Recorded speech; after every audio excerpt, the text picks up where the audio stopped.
Hi everyone, we are from Group 4, consists of me, Mahya Dewi P, and my friends Salsabila Zahra, Nur Wahyuni, Nina Ayu Saputri, and also Muhammad Rafael Sya'bana.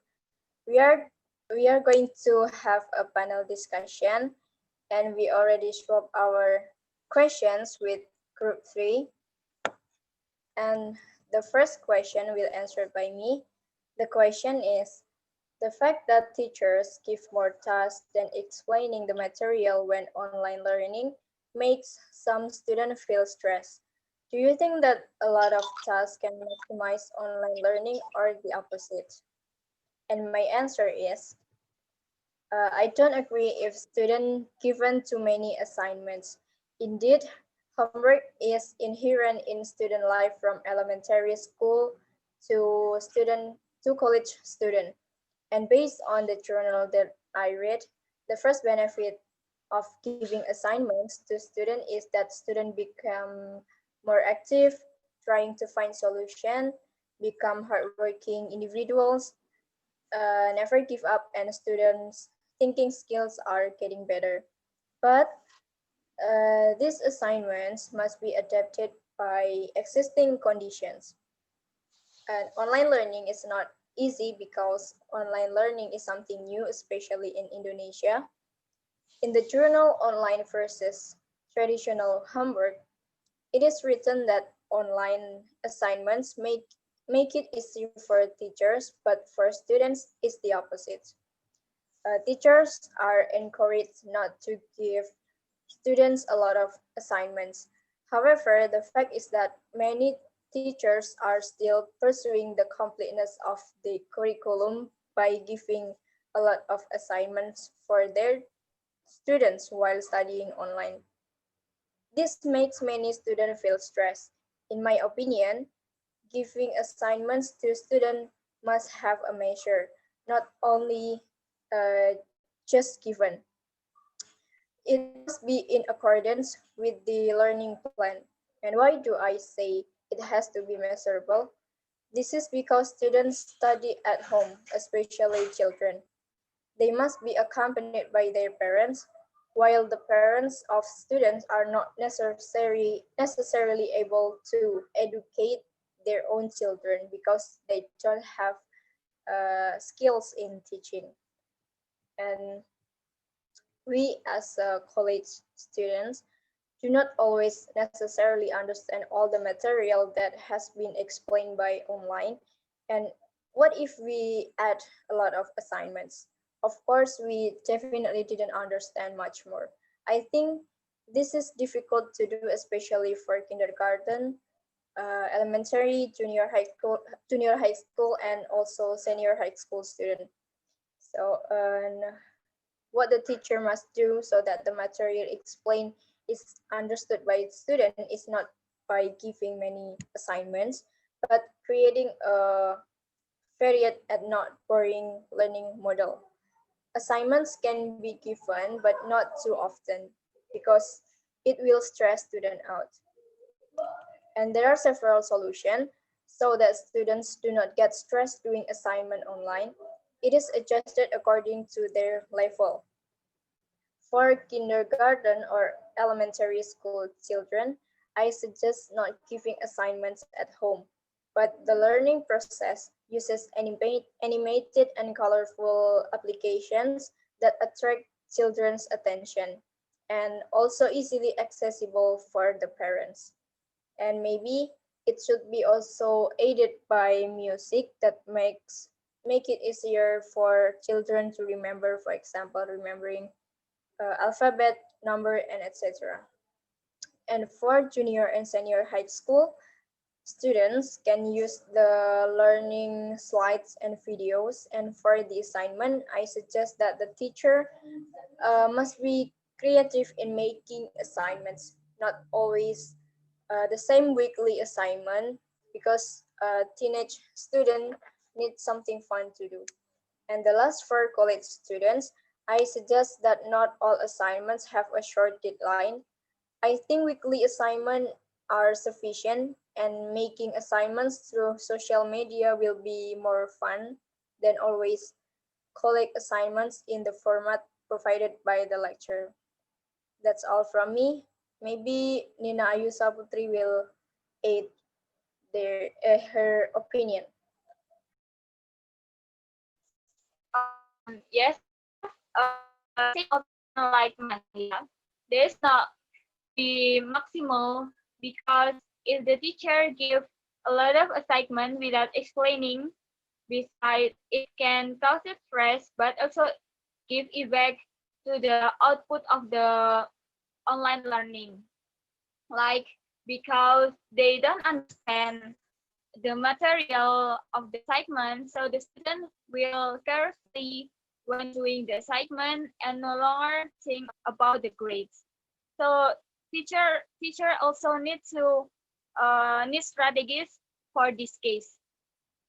Based on the journal that I have read on interactive assignment for online student by Pam Lowry, teaching also needs strategies such as lecturing, discussion, verbal questioning, and verbal sharing.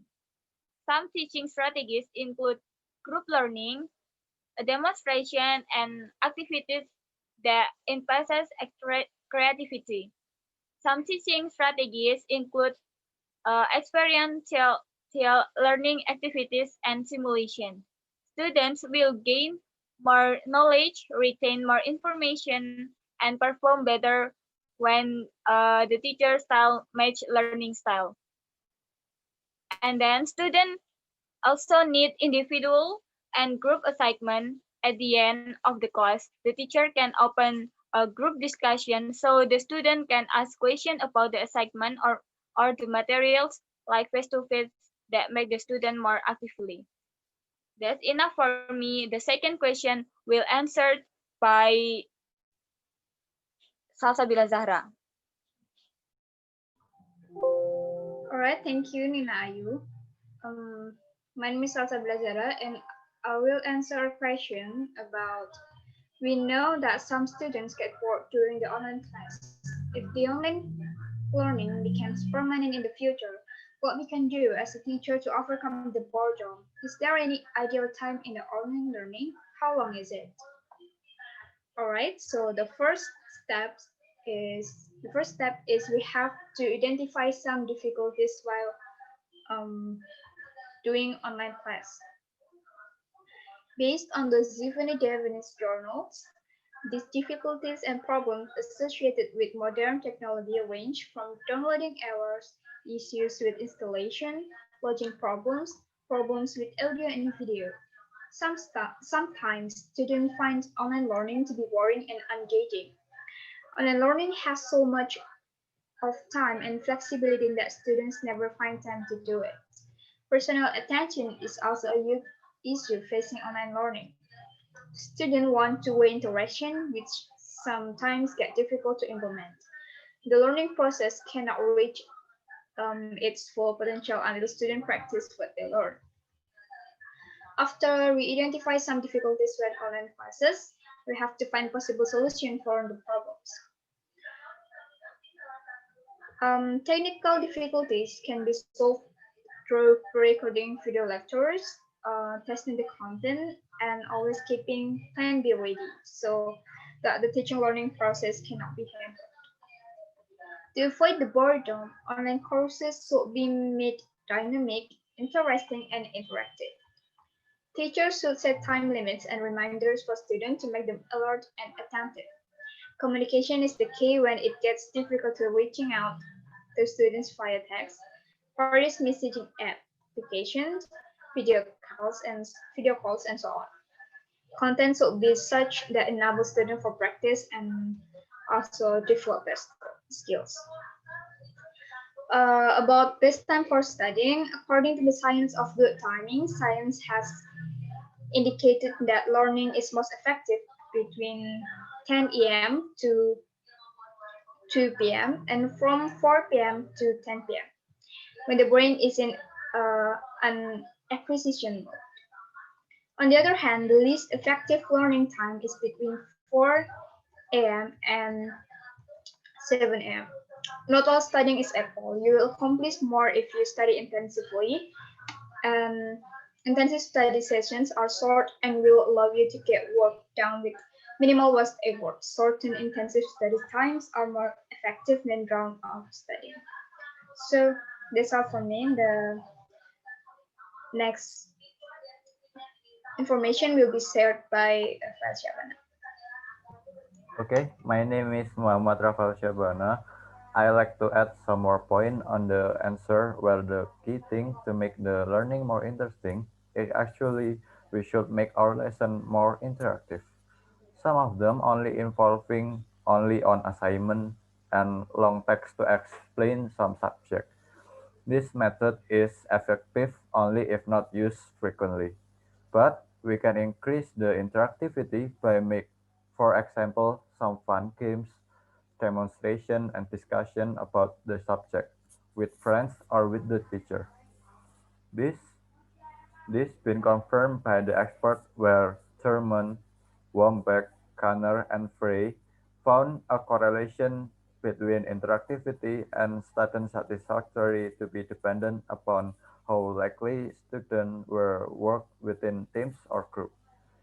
Student-to-student interaction can occur in variety of ways through discussion, debate, role-play, scenario building, team project, or other collaborative activities. Well, that's all for me. The third question will be answered by Nur Wahyuni. Okay. My name is Nur Wahyuni. I will to answer the last question about which is more important, integration and interaction among students or evaluation of content transmitted in online learning. In my opinion, integration and interaction among students is more important in online learning because the learning process will not run well without interaction and integration. During this pandemic, studying at home is very different from previous student learning habits. It is imperative to present the limitation of teaching and understand the possible interactions between teachers and students. Teachers should have the strategy in providing understanding to students to keep learning in any situation is done directly to students the day before holidays. On the other hand, teachers establish communication and cooperation with parents of students so that parents always remind, help, and provide guidance to their children so that they continue to study at home. Teachers also always pay attention by remembering students to keep studying at home every time they start the learning process and at night through WhatsApp messages. Giving understanding to students about the importance of studying at home is done by the teacher repeatedly. Even evaluation of content transmitted, it can be useful and understand for students if there are interaction between both of them. We know studying at home have an impact on a student's interest in learning. The task given by the teacher is not done. Students are more likely to do play activities than to learn at home. Even in certain areas, students take advantage of their study time at home to play together at their friends' houses, play games, and so on. As a result, the learning process at home does not run effectively without integration and interaction among students. Okay, that's all our discussion tonight. Thank you for your attention and thanks for watching.